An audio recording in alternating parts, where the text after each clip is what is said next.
It's dessert time. Check this out. Thanks for stopping by, everyone. This is a cake, but not just any cake. We're using tomato soup. And this is a tomato soup cake with a cream cheese frosting. Well, let's make it right now. We're going to start out with our star of the show, and that is our can of tomato soup. And she goes into a bowl. And I just want to make sure that I get all of it. It's condensed soup, of course. Any kind you want will work, I'm pretty sure. Alright, so into that goes a teaspoon of baking soda. And then we mix.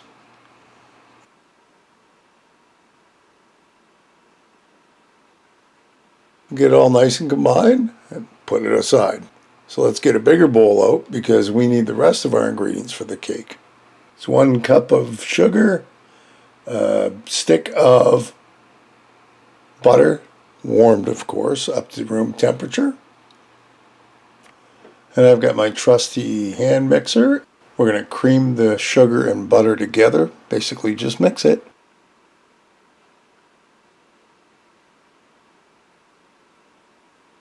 Okay, that was easy. Now we're going to add 2 eggs. One at a time though. So we got the 1 egg in. We're going to mix that in. Doo-doo. 1 more egg. Come on. And we're going to mix that one in. Beautiful. I got to scrape the sides of the bowl. It's irritating, but you want to make sure you mix everything. So I've got our homemade vanilla. Recipe called for a good teaspoon.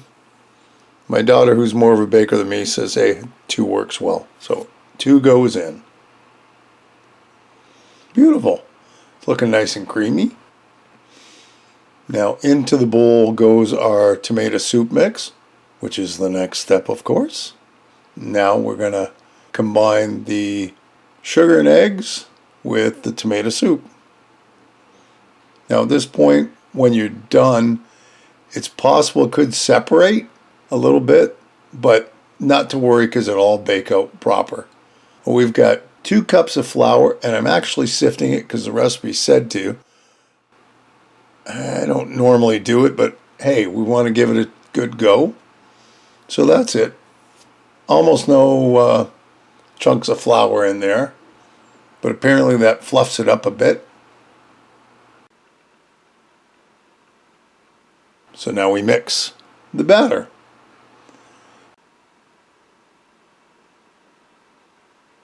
Scraping down the bowl as needed to make sure we get it all. It's kind of thick at this point too, but it's all combined and ready to roll. So let's get it aside. Clean up our mess. Oh, wait a minute, I forgot. This is a 1/2 teaspoon of allspice, a 1/2 teaspoon of nutmeg-ish,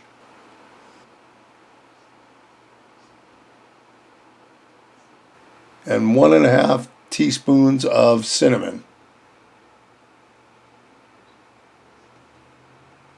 And I just realized I was supposed to put 2 1/2 teaspoons of baking powder, which I didn't do.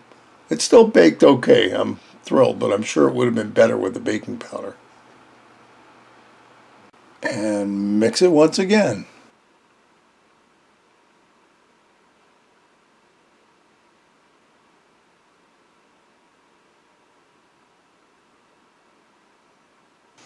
Let's put it aside. Now let's clean up. Here's our cake tins, my old cake tins. I think I've had these for near 20 years. Basically, they come out for birthday cakes. My kids are a little big now, so we don't actually do that much either.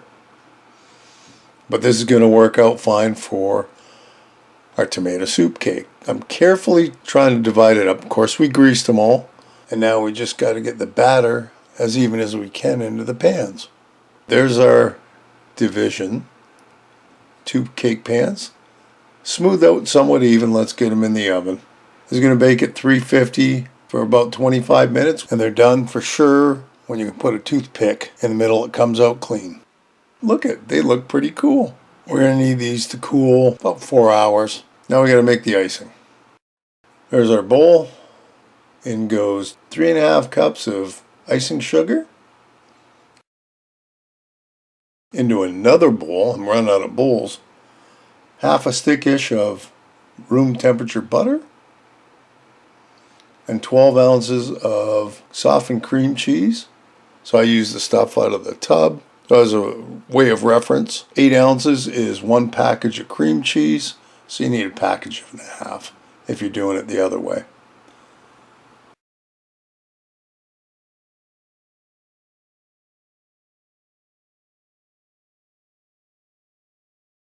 And now we're going to beat all this together. Now, I was a little concerned that we were going to make a huge mess. That wasn't that bad. We managed to get it combined. Now we got to put our icing sugar in. But the bowl's kind of small, so I'm going to put the cream cheese and butter into the icing sugar. Now, because I realize that there's no way that little bowl is going to work for the icing. I'm going to have it spraying all over the place. So we go up a bowl. I had to wash the bowl that I used earlier. A little bit more vanilla, half teaspoon-ish. Get the beaters going, and let's get this down to icing size. Scrape the bottom and the sides all the way through. But there you go. That kind of looks like icing to me. It was a little runny. I'm sure if I would have put it in the fridge, it would have been perfect. But hey, I'm in a hurry. So I'm using a dinner plate for this because I don't have cake stuff. This will work. So put the bigger of the two on the bottom. They've cooled down too, by the way.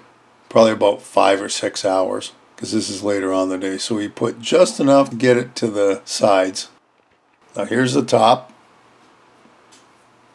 And we're going to use the rest of our icing. We'll just glop it on. It started falling over the sides and that. And it's a little bit of a mess, but once I get it done, I'm going to put it in the fridge.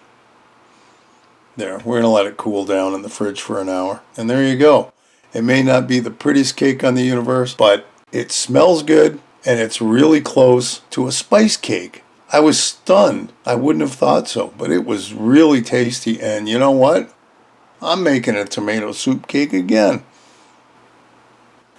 Hey, another great recipe. I hope you'll give it a try. Leave me a comment below, one way or the other. Listen, if you haven't subscribed, hit the subscribe button and hit the bell, because that'll tell you the next time I upload a video. Feel free to share this in any of my other videos. And thanks for stopping by and watching. We'll see you next time. Bye-bye.